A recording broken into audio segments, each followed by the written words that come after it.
Jake Morrison stood at the window of his new apartment, looking out at the amazing city below. New Eden stretched out in all directions, with tall buildings that seemed to float in the air and roads that curved through the sky like ribbons. He had never seen anything like it before. The moving truck had left 2 hours ago, and Jake was finally alone in his new home. He had come a long way from Denver to get this job with Nexus Technologies. The pay was 3 times what he made back home, and the company had even paid for his move. It seemed too good to be true. Jake walked around his apartment, checking out all the fancy gadgets. The lights turned on when he walked into a room.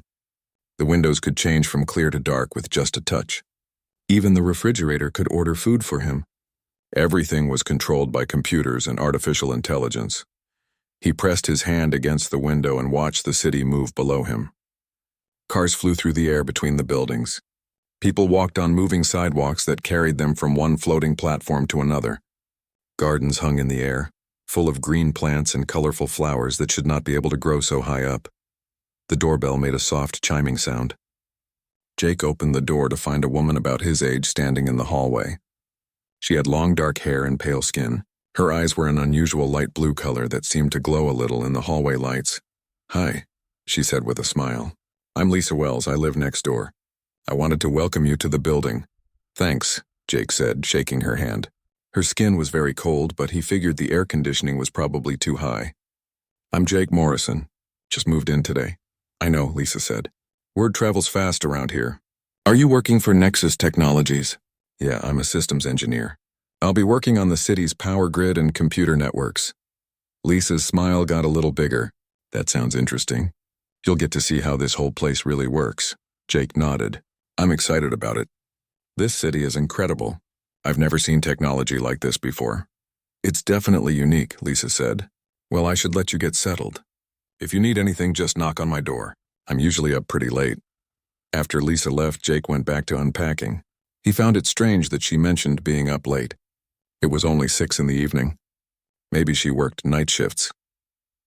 The next morning, Jake took the elevator down to the lobby to meet the building's security chief. The elevator moved so fast and smooth that he barely felt it moving. When the doors opened, he saw a big man in a security uniform standing behind a desk. "You must be Jake," the man said, standing up. He was tall and muscular, with short brown hair and dark eyes. "I'm Marcus Kane, head of security for this building." Jake shook his hand and was surprised by how strong Marcus's grip was. It felt like the man could crush his bones if he wanted to. "I need to give you a quick tour and explain our security rules," Marcus said, walking around the desk. "This building has some special features you should know about." Marcus showed Jake around the lobby, pointing out cameras and sensors that Jake hadn't noticed before. There seemed to be a lot more security equipment than a normal apartment building would need. "We take safety very seriously here," Marcus explained. "The city can be dangerous at night. Wild animals sometimes come down from the mountains." "Big ones, and what kind of animals?" Jake asked. Marcus paused for a second. "Wolves, mostly. They're bigger than normal wolves, though.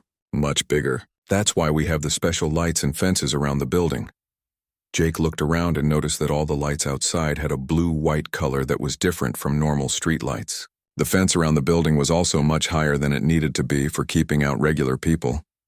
"Also," Marcus continued, "try not to go out alone after dark, especially during the full moon. That's when the animals are most active." Jake found that strange. He had lived in Denver his whole life and had never heard of wolves being more dangerous during the full moon. But maybe things were different here in the mountains. On his way to work, Jake took the quantum transport system.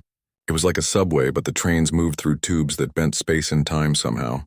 The ride that should have taken an hour only took 5 minutes. At Nexus Technologies, Jake met his new boss, a friendly man named Steve Carter. Steve showed him around the office and introduced him to his coworkers. Everyone seemed normal and happy to meet him. "Your job will be to monitor the city's power systems," Steve explained as they walked through the control room. "New Eden uses a very advanced energy grid. We have fusion reactors, solar collectors, and some other power sources that are still experimental." Jake looked at the computer screens showing energy readings from all over the city. Most of the numbers made sense to him, but some readings seemed wrong. There were power drains in areas that should not need much energy, and some parts of the city were using 3 times more power than they should. What's causing these high-energy readings in the underground sections? Jake asked, pointing at the screen. Steve looked at the screen and frowned. Oh, those are just heating systems for the underground farms. We grow a lot of food down there. But Jake had studied the city plans before moving here. He didn't remember seeing any underground farms on the public maps. He decided not to ask more questions on his first day, but he made a mental note to look into it later. During lunch, Jake went to the building's rooftop garden. It was amazing how many plants grew there, even though they were hundreds of feet up in the air. A woman was working among the plants, talking to them softly as she watered them. Hello, Jake said, walking over to her. The woman looked up. She had red hair and green eyes, and dirt on her hands from working in the soil. Hi there. You must be the new guy. I'm Amy Foster, Jake Morrison. This garden is incredible. How do you get all these plants to grow so well up here? Amy smiled and touched one of the flowers gently. It's all about understanding what they need. Plants are living things. They need more than just water and sunlight. They need care and attention. As she spoke, Jake could swear the flowers seemed to lean toward her hand. But that was impossible. Plants didn't move like that. I use special fertilizers and growing techniques, Amy continued. Some old methods that most people have forgotten about. Jake spent his first week getting used to his new life in New Eden. But the more he learned about the city, the more questions he had. The energy readings didn't match what the buildings should be using. There were areas on the city maps that citizens couldn't access, but no one could explain why. And his neighbors all seemed to have strange habits. Lisa Wells never seemed to sleep. Jake could hear her moving around in her apartment all night long. But during the day, her apartment was completely quiet. The few times he saw her during daylight, she was wearing dark sunglasses and seemed uncomfortable. Marcus Kane could hear things that other people couldn't. Once, Jake was talking quietly on his phone in the lobby, and Marcus came over to ask if everything was okay. But Jake hadn't been talking loud enough for a normal person to hear from across the room. Amy Foster's garden kept growing bigger and more beautiful, even though some of the plants should not be able to survive in the mountain climate. Jake had studied botany in college, and he knew that some of her flowers only grew in tropical areas. On Friday night, Jake decided to take a walk around the neighborhood. He wanted to explore the city and get some fresh air. The streets were well lit and seemed safe enough. He had been walking for about 20 minutes when he heard a strange sound coming from an alley between two buildings. It sounded like a fight with people shouting and something growling like a wild animal. Jake carefully looked around the corner of the building. What he saw made him freeze in shock. Marcus Kane was there, but he wasn't fighting an animal. He was moving like an animal. Marcus jumped from the ground to a fire escape 3 stories up, moving faster than any human could move. His hands looked different with long claws instead of fingernails. Another man was running across the rooftops, jumping from building to building with impossible speed. Marcus chased after him, leaping through the air like gravity didn't affect him. Jake stood there for a long time after both men disappeared, trying to understand what he had seen. People couldn't jump that high or move that fast. It was impossible, but Jake was an engineer. He believed in facts and evidence, and he had seen what he had seen. Something very strange was happening in New Eden, and Jake was determined to figure out what it was. Jake spent the weekend thinking about what he had seen. He kept telling himself that there had to be a logical explanation. Maybe Marcus was wearing some kind of special equipment that helped him jump so high. Maybe the lighting had been bad and he had seen things wrong. But Jake was a good engineer, and good engineers didn't ignore evidence just because they didn't like it. So he decided to investigate. On Monday morning, Jake used his access to the city's computer systems to start looking for answers. His job gave him permission to check the power grids and building systems. So he had access to a lot of information that regular citizens couldn't see. The first thing he noticed was that the building blueprints on file didn't match what he could see with his own eyes. According to the official plans, his apartment building had 20 floors. But when Jake counted the windows from outside, there were clearly 25 floors. The underground maps were even stranger. The public records showed 2 basement levels for parking and storage. But the power cables and water pipes went down much deeper than that. Jake traced the utility lines and found that they went down at least 6 levels underground. Jake started mapping the real layout of the city using the utility systems. Power cables don't lie. Water pipes don't lie, and what they showed him was that New Eden had a whole second city, hidden underneath the one that everyone could see. There were huge spaces underground that used massive amounts of electricity. Some areas had special air filtration systems that removed all ultraviolet light. Other sections had temperature controls that kept them much colder than the rest of the city. The more Jake learned, the more questions he had. Who was living in these hidden areas? Why did they need to filter out UV light? And why was everything kept secret from the regular citizens? Jake decided to do some field work. He volunteered to help with maintenance on the building's electrical systems, which would give him a reason to go into areas that were normally off limits. On Wednesday night, Jake went down to the basement to check on the power distribution panels. He had a work order and all the proper authorization, so the security guards let him through without any questions. The elevator went down to the second basement level, just like the public maps showed. But Jake had noticed something interesting about the elevator buttons. There was a small gap between the buttons for basement level 2 and the emergency stop button. A gap just big enough for 3 more buttons that weren't there. Jake used his tablet to connect to the elevator's control system. As an engineer working for the city, he had override codes that let him access most building systems for maintenance purposes. The hidden buttons appeared on his tablet screen. B3, B4, and B5. Jake selected B4 and felt the elevator continue down. When the doors opened, he found himself in a corridor that looked completely different from the upper levels of the building. The walls were made of dark stone instead of metal and glass. The lights were a warm yellow color instead of the blue-white lights used everywhere else in the city. Jake walked carefully down the corridor, checking each room. Most of them were empty, but he could see that they were designed for people to live in. There were apartments down here just like upstairs, but built for people who had very different needs. The kitchens had no windows and special refrigeration units that could keep things much colder than normal food storage. The bedrooms had thick curtains that could block out all light, and the beds had unusual restraints built into the frames. Jake was taking pictures with his tablet when he heard footsteps behind him. He turned around and saw Lisa Wells walking toward him.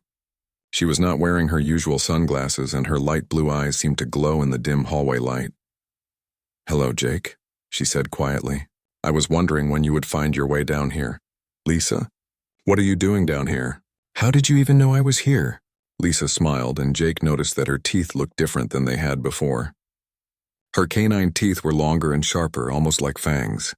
"I live down here," she said. "Well, sometimes. I have an apartment upstairs too, but this is where I'm more comfortable." Jake backed away from her slowly.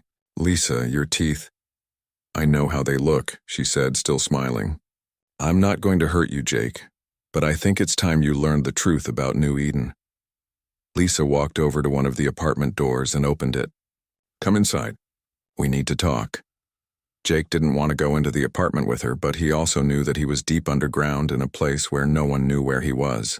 If Lisa wanted to hurt him, running probably wouldn't help. The apartment was comfortable but strange. All the furniture was dark wood and deep colors. There were no mirrors anywhere, and heavy curtains covered what might have been windows, though Jake knew they were too far underground for real windows. "Sit down," Lisa said, pointing to a chair. "This is going to be hard to believe." Jake sat down but stayed ready to run if he needed to. "What's going to be hard to believe?" Lisa sat across from him and looked directly into his eyes. "Jake, I'm a vampire." Jake stared at her for a long moment. "A vampire? Like drinks blood and can't go out in sunlight?" "Yes, though it's more complicated than the old stories make it sound. I can go out in sunlight, but it's very uncomfortable. I do need blood to survive, but I don't have to kill people to get it. And I can't turn into a bat or control people's minds." "This is crazy," Jake said, standing up. "Vampires aren't real." "Jake, you saw Marcus Kane jump 3 stories high on Friday night. Did that seem real to you?" Jake sat back down. She was right. He had seen something impossible. "Marcus is a werewolf," Lisa continued. "Not the kind that only changes during the full moon. He can change whenever he wants to, but he's stronger and faster even when he looks human. And Amy Foster. Amy is a witch. She uses magic to help plants grow and to take care of the city's ecosystem. A lot of the environmental systems that keep New Eden running depend on her magic." Jake put his head in his hands. "This is insane. Why are you telling me this?" Because you were going to figure it out anyway, Lisa said. You're too smart and too curious to ignore what you've been seeing. Most humans who live here never notice anything unusual. They see what they expect to see and don't ask questions. But you're different. How many of you are there? About 30% of the city's population. We've been living here since New Eden was built, working together with humans who don't know what we are. The city was designed to be a place where we could all live in peace. Lisa explained that New Eden had been built by a group of supernatural beings who wanted to create a safe place for their kind. They used advanced technology to hide their activities and make it easier for humans and supernatural beings to live together without conflict. The underground levels are for vampires who don't like sunlight, and for werewolves who need secure places to change form, Lisa said. The air filtration systems remove UV light from certain areas. The special gardens are maintained with magic to provide food and herbs that we need. But why keep it secret? Jake asked. If you just want to live in peace, why not tell people the truth? Lisa's expression became sad. Because humans are afraid of what they don't understand. In the past, when people knew about us, they tried to kill us, all of us. Even the ones who never hurt anyone. So you decided to hide and pretend to be human. For some of us, yes. Others live completely underground and never interact with humans at all. And some, Lisa paused, some think that hiding is a mistake. What do you mean?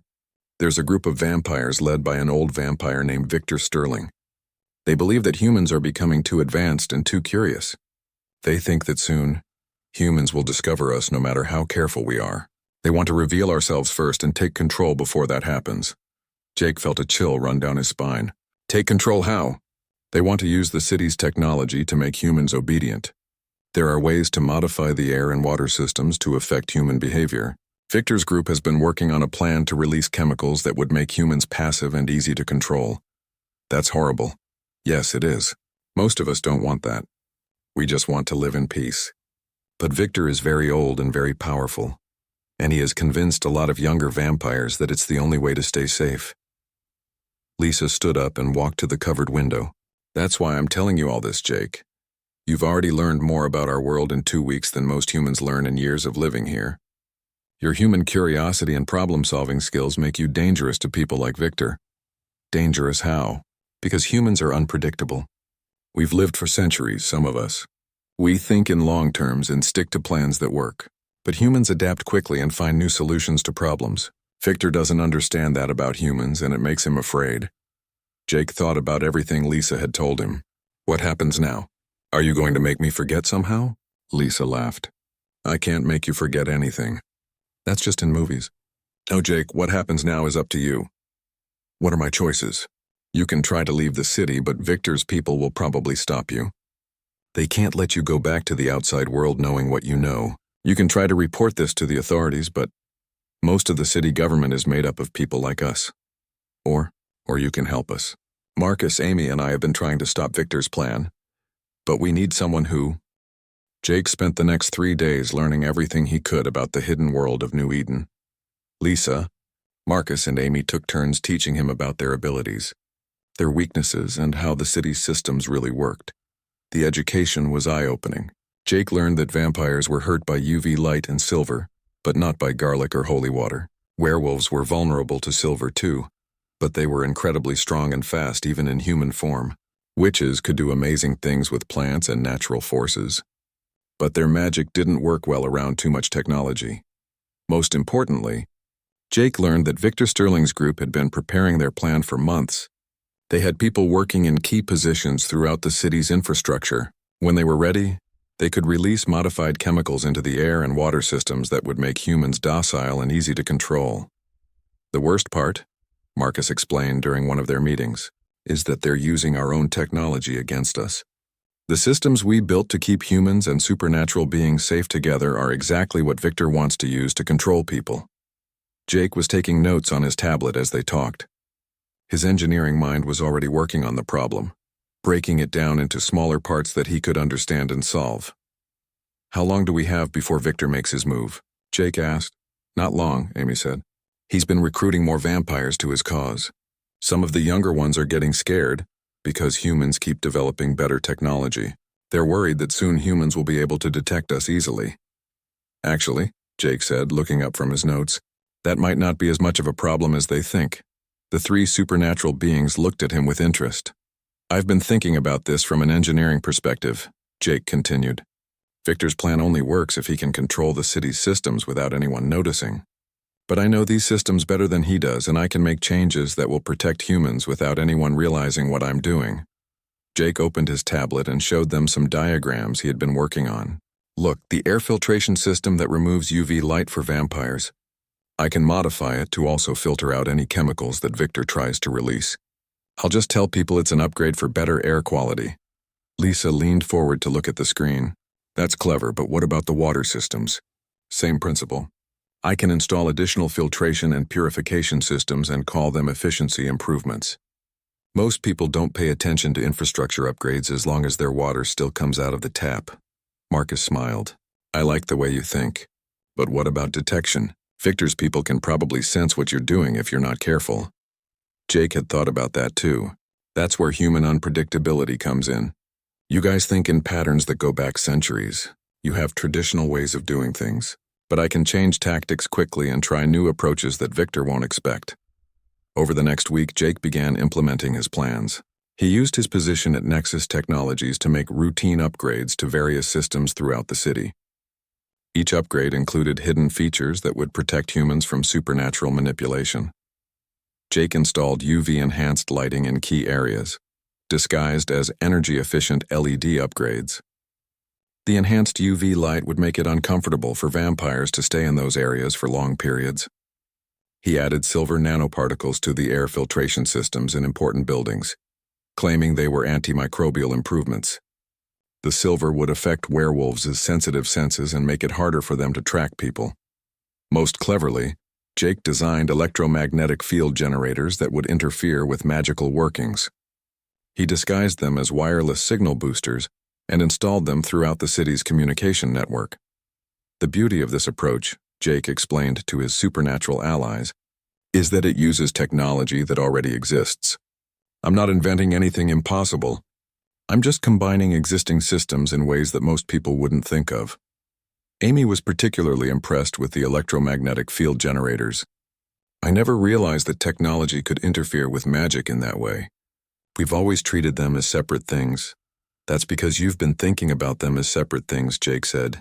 But from a physics perspective, magic is just another form of energy. And any form of energy can be modified or blocked if you understand how it works. Jake's modifications didn't just protect humans. They also made it easier for the good supernatural beings to do their jobs. He installed special communication systems that allowed Marcus's werewolf pack to coordinate more effectively. He created monitoring systems that helped Amy track the health of plants throughout the city. He even designed UV filtering windows that would let Lisa move around during the day more comfortably. The key to all of Jake's work was redundancy. Engineers always build backup systems because they know that any single system can fail. So Jake didn't just install one defense against Victor's plan. He installed dozens of different protections, each one disguised as a normal infrastructure improvement. If Victor's people disable one of my systems, Jake explained, there are 10 others that will still work. And if they try to disable all of them, they'll have to make so many changes to the city's infrastructure that people will notice. But Jake's most important contribution wasn't technological. It was tactical. Supernatural beings thought in terms of individual power and ancient grudges. When they fought, they relied on their natural abilities and tried to overwhelm their enemies with superior strength or magic. Jake approached the problem like an engineer approaches any complex system. He identified the weak points in Victor's plan and found ways to exploit them. Victor's biggest weakness, Jake told the group during one of their planning meetings, is that he's overconfident. He thinks humans are weak and stupid. He's not prepared for organized resistance. Jake had studied Victor's recruitment efforts and identified patterns in how the vampire leader operated. Victor always approached potential allies the same way, using the same arguments and making the same promises. He relied on fear and intimidation, but he didn't adapt his methods when they didn't work. Humans change tactics all the time, Jake explained. If one approach doesn't work, we try something else. If that doesn't work, we try something completely different. But Victor keeps using the same strategies over and over. Jake's plan took advantage of this predictability. Instead of trying to stop Victor's recruitment directly, Jake focused on making Victor's promises seem impossible to keep. Jake spread rumors through the human population about new security measures and infrastructure improvements. He made sure that people talked about the city's advanced detection systems and improved defenses. The rumors weren't true yet, but they made Victor's promises of easy control seem unrealistic. At the same time, Jake worked with Marcus to identify which vampires might be willing to switch sides. He created situations where these vampires could see that humans were not as helpless as Victor claimed. Jake's favorite example was the night he arranged for Dr. Patricia Evans, a human scientist, to accidentally discover some unusual energy readings near one of Victor's safe houses. When Victor's people tried to intimidate her into silence, they found that she had already shared her data with a dozen other researchers and installed backup recording systems in her lab. The old ways of keeping humans quiet don't work anymore, Jake pointed out to Lisa. Information spreads too fast now. If Victor tries to silence one person, 10 more will start asking questions. Jake also began training other humans, though most of them didn't know what they were really being trained for. He organized disaster preparedness workshops that taught people how to recognize and respond to unusual situations. He created community watch programs that encouraged neighbors to look out for each other and report strange activities. "I'm not just protecting humans from Victor," Jake explained. "I'm making humans better at protecting themselves. Even if something happens to me, people will be ready." The breakthrough came when Jake realized that Victor's plan had a fundamental flaw. The vampire leader assumed that controlling humans would be like controlling animals. But humans weren't animals. They were social creatures who worked together and shared information. Victor thinks that if he can make humans docile, they'll just accept whatever he tells them, Jake said during a late-night planning session. But even docile humans still talk to each other. If something doesn't make sense, they'll start asking questions. Jake designed a test to prove his point. He created a small area of the city where the air was modified with mild mood-altering chemicals, similar to what Victor planned to use, but much weaker. Then he watched what happened. At first, the people in the test area seemed calmer and more agreeable, but within a few days, they started noticing that their behavior was different from normal. They began talking to their friends and family about feeling strange. Some of them went to doctors. Others started avoiding the area entirely.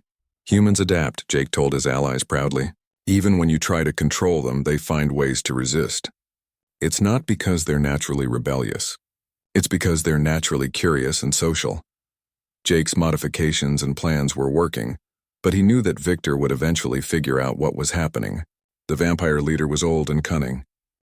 Victor Sterling stood in the doorway of Jake's office looking exactly like what he was, a predator who had cornered his prey. But Jake had spent weeks preparing for this moment, and he wasn't as helpless as Victor expected. "Please sit down," Jake said, gesturing to a chair across from his desk. "I've been wondering when you'd want to talk." Victor smiled, showing fangs that were longer and sharper than Lisa's. "You've been causing me quite a bit of trouble, Mr. Morrison. My associates tell me that many of our carefully laid plans have been disrupted." "Really?"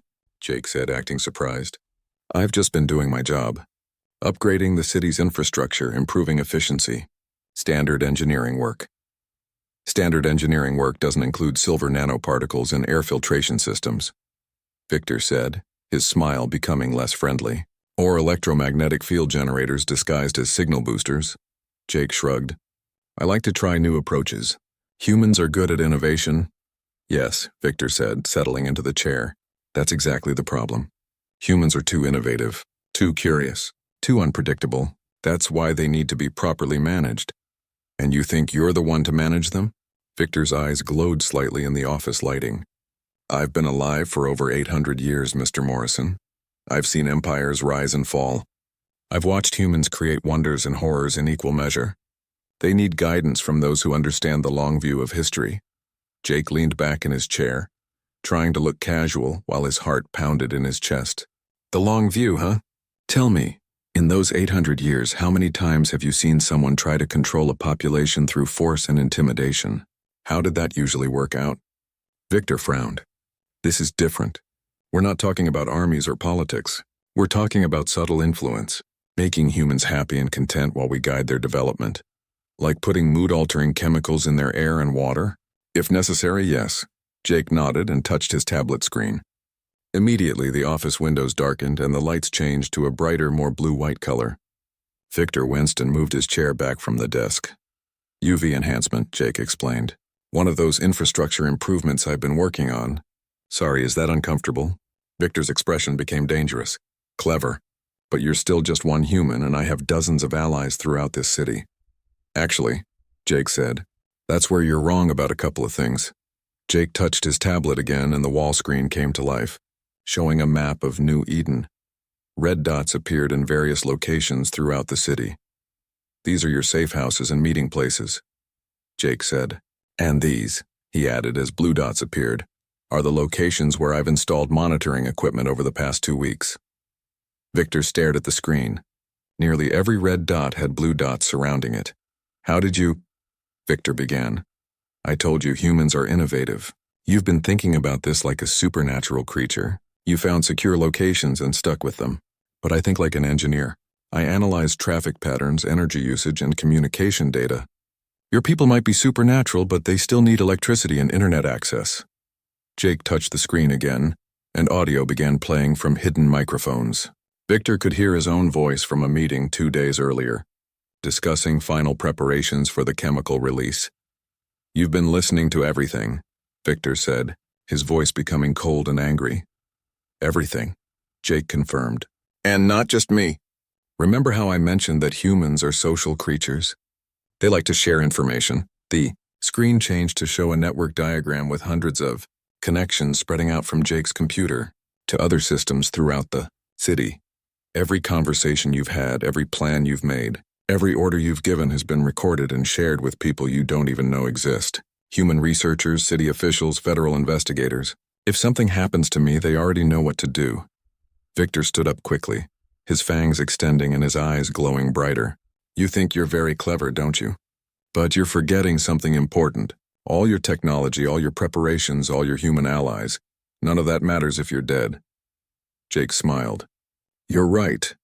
If I was just one human acting alone, I'd be in serious trouble right now. But that's not how humans work. Jake touched his tablet one more time and the office door opened. Lisa, Marcus, and Amy walked in, followed by a dozen other people that Victor didn't recognize. Meet my team, Jake said. Dr. Patricia Evans, the scientist I mentioned. Detective Ray Cooper from the city police, Sarah Kim from the mayor's office, Tom Watson from the Federal Technology Oversight Committee, and several others. Victor looked around the room, realizing that he was outnumbered and surrounded by people who knew exactly what he was. You see, Jake continued, while you were focused on recruiting vampires who were afraid of humans, I was doing something different. I was introducing humans and supernatural beings who wanted to work together. Dr. Evans stepped forward.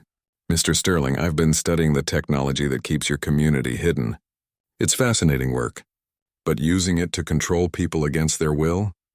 That's not just wrong. It's also impossible. Impossible, Victor said. Detective Cooper answered. We've been testing your chemical compounds. They might work for a few days, maybe a week. But humans adapt. Their bodies build resistance. Their minds find ways around the influence. You can't control an entire population for very long without their cooperation. Victor looked around the room, his confidence shaking. You're bluffing. Humans can't resist our influence indefinitely. Maybe not, Jake said. But they don't have to resist indefinitely. They just have to resist long enough. Jake brought up another display on the wall screen. This one showed a timeline with various events marked on it. Long enough for word to spread to other cities. Long enough for human governments to respond. Long enough for your entire supernatural community to be exposed and hunted down by people who are much less understanding than the ones in this room. Amy Foster spoke up for the first time. Victor, I've been working with humans for years. They're not the enemy. They're not trying to destroy us. Most of them just want to live their lives in peace, the same as us. And when they find out what we are, Victor demanded, when they discover that monsters are living among them, some of them will be scared, Lisa admitted. Some might even be hostile. But humans are also capable of surprising kindness and acceptance. Jake proved that. Marcus stepped forward. The real question is, what kind of world do you want to create? One where we live in fear and domination? Or one where everyone has a chance to live freely? Victor looked around the room again, and Jake could see him calculating his options.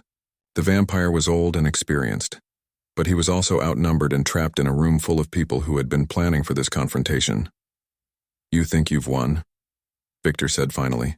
"But this is just one city. There are others like me in other places. Humans will be controlled one way or another, maybe," Jake said, "but probably not by you." Jake touched his tablet and the office's security system activated. Metal barriers came down over the windows and the doors locked automatically. "You see, while we were having this conversation, my team was implementing the final phase of our plan. Right now, every one of your allies in this city is being presented with a choice.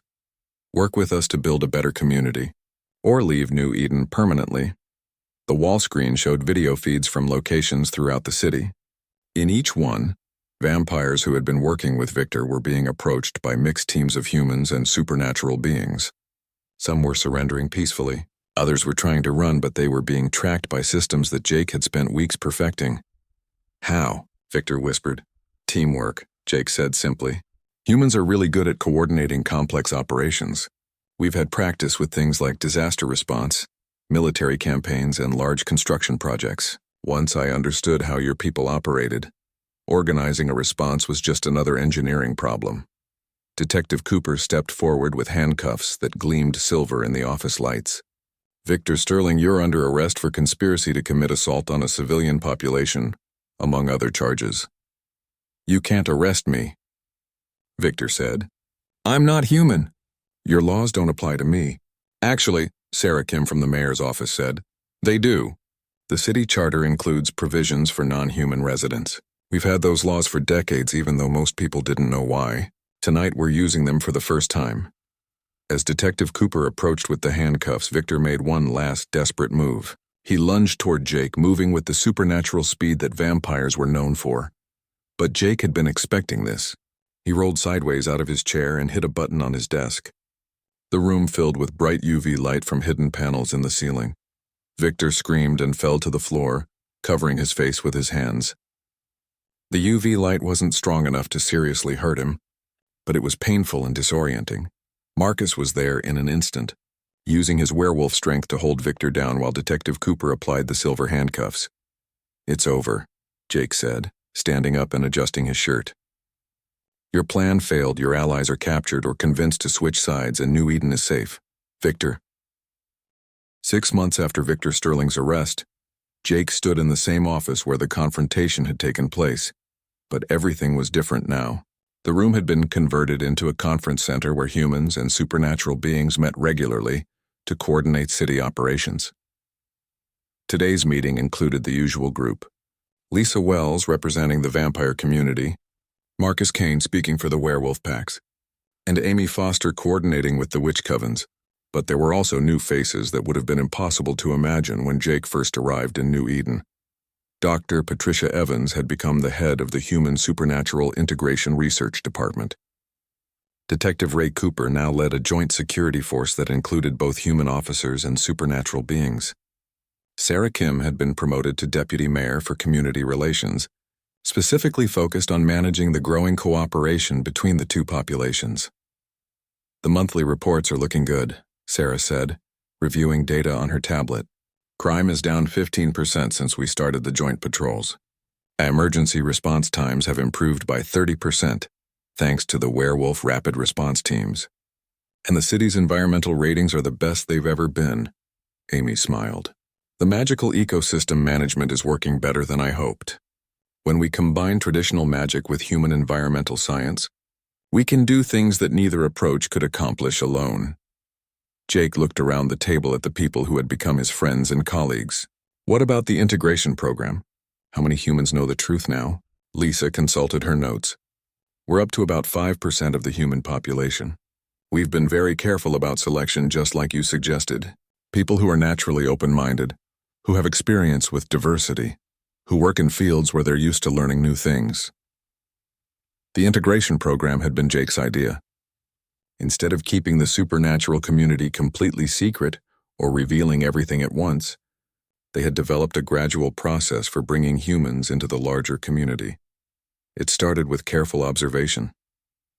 The joint human supernatural teams would identify humans who seemed likely to accept the truth without panic or hostility. These people were then gradually exposed to more and more unusual situations until they began asking the right questions. The key, Jake had explained to the city council, is to let people discover the truth themselves instead of forcing it on them. Humans are naturally curious. If you give them interesting puzzles to solve, they'll figure out the answers and feel good about it, instead of feeling threatened. Dr. Evans had refined the process using psychological principles. We look for people who are already comfortable with uncertainty and change. Scientists, artists, teachers, social workers, people whose jobs require them to adapt to new information regularly. The results had been better than anyone expected. Of the humans who learned about the supernatural community, over 90% chose to keep the secret and work within the integrated system. Only a few had asked to be relocated to other cities, and none had tried to expose the community to the outside world. I think it helps that we're not asking them to give up anything, Marcus observed. We're just asking them to accept that their neighbors are more interesting than they thought. Jake nodded. Plus, we made sure that learning the truth comes with benefits. Better job opportunities, access to new technologies, involvement in community decisions. We're offering people a chance to be part of something special, instead of just asking them to keep a secret. The integration program had also led to some unexpected innovations. Human doctors working with vampire colleagues had developed new treatments for blood disorders. Human engineers collaborating with witches had created environmental systems that were both highly efficient and completely sustainable. Human researchers studying werewolf abilities had made breakthroughs in understanding human genetics and physical potential. Speaking of innovations, Dr. Evans said, I have some interesting news from the Other Cities project. 3 months earlier, Jake had proposed expanding their model to other communities. The idea was to identify cities that already had hidden supernatural populations and offer them the new Eden approach as an alternative to secrecy or conflict. Denver has agreed to try our pilot program, Dr. Evans continued. They have a smaller supernatural population, mostly witches and a few vampires. The city council is willing to work with us on a gradual integration process. That's great, Jake said. What about the resistance we've been hearing about? Detective Cooper answered that question. We've identified 3 other Victor Sterling types in different cities. They're trying to organize some kind of response to what we're doing here. They see New Eden as a threat to the traditional way of doing things. Are we worried about them? Amy asked. Jake shook his head. Not really. Victor made the same mistake they're making. They're thinking about this as a conflict between supernatural beings and humans, but that's not what this is anymore. Jake brought up a map on the wall screen showing New Eden and the surrounding region. Look at what we've accomplished here. Vampire efficiency experts working with human logistics coordinators to optimize supply chains. Werewolf security teams partnering with human law enforcement to protect everyone. Witch environmentalists collaborating with human scientists to create sustainable systems. He pointed to various indicators on the map. We're not just hiding supernatural beings among humans anymore. We're creating a new kind of community where everyone contributes their strengths, and the results speak for themselves. New Eden had become one of the most successful cities in the region by almost every measure. Economic growth, environmental quality, public safety, citizen satisfaction, technological innovation. All of it had improved dramatically since the integration began. Other cities are starting to notice, Sarah added. We've had inquiries from mayors and city councils who want to know what we're doing differently. They don't know about the supernatural aspects yet, but they can see that something is working. That's the beauty of the approach, Jake said. We don't have to convince anyone that supernatural beings are trustworthy. We just have to show them that our community works better than theirs. Success is the best argument, Lisa leaned forward. But what about the humans who aren't ready? There are still plenty of people in the world who would react badly to learning about us. There will always be some people who are afraid of change, Jake admitted. But I think we're approaching a tipping point. The more communities that successfully integrate, the harder it becomes to maintain the old fears and prejudices. Jake walked over to the window and looked out at the city. In the 6 months since Victor's defeat, New Eden had continued to grow and change. The architecture itself was evolving as human and supernatural designers worked together to create buildings that served everyone's needs. I've been thinking about what Victor said, Jake continued. He was wrong about humans needing to be controlled, but he was right about one thing. The old way of doing things, Keeping everything secret and separate wasn't sustainable. So what do you think happens next? Marcus asked. Jake turned back to the group. I think we're going to see more integration, not less. Young supernatural beings who grow up in communities like New Eden won't want to go back to hiding. Humans who experience the benefits of cooperation won't want to give them up, and communities that see our success will want to copy our model. Dr. Evans nodded. The research supports that. We're seeing attitude changes in both populations. Humans who learn about supernatural beings become more open to other kinds of diversity. Supernatural beings who work with humans become more adaptable and innovative. It's like what you said about redundancy in engineering, Amy said to Jake. The more connections we build between our communities, the stronger the whole system becomes. Jake smiled. Exactly. And that's what makes this approach so powerful. It's not about one group controlling another. It's about everyone working together to build something better than what any of us could create alone. The meeting continued for another hour, covering practical details about expansion plans, resource allocation, and coordination with other cities. But Jake's mind was already moving beyond the immediate concerns. He thought about the email he had received that morning from his old boss in Denver. The man had asked if Jake would be interested in consulting on some innovative community development projects that were being planned in several major cities. Jake had a feeling that those projects would turn out to be more interesting than his old boss realized. As the meeting ended and people began filing out, Lisa stayed behind to talk with Jake. I wanted to thank you, she said. When I first told you about our world, I thought I was asking you to help us solve a problem. I didn't realize you were going to help us create a solution. We created a solution, Jake corrected. All of us together. That's what makes it work, Lisa smiled. You know, Victor was right about humans being unpredictable.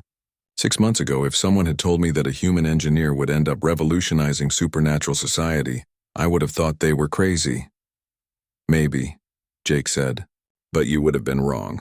Humans don't revolutionize things by ourselves.